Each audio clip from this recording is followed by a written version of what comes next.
If you pull a fish out of the water, what happens? If you uproot a tree out of the soil, what happens? And if you remove man out of God, what happens?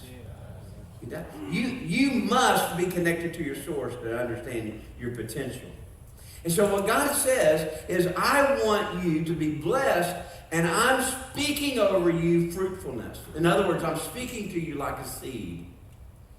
The male is the storehouse of seed of life. You can't get the seed of man any other way except from the male.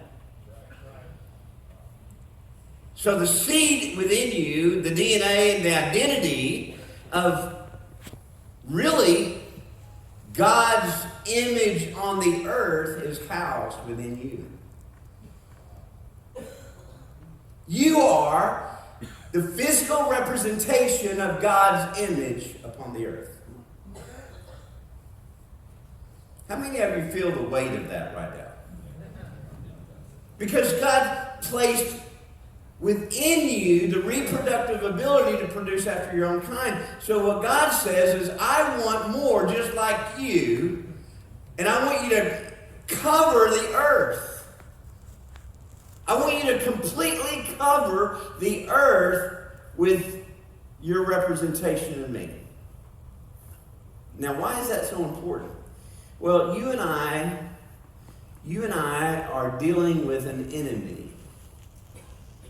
Now, it would be easy for me to use titles that other people use. I mean, we could use Satan and Lucifer, all kinds of monikers.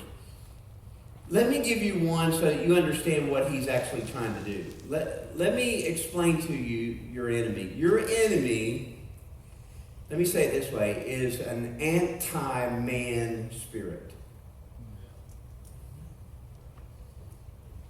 He hates you.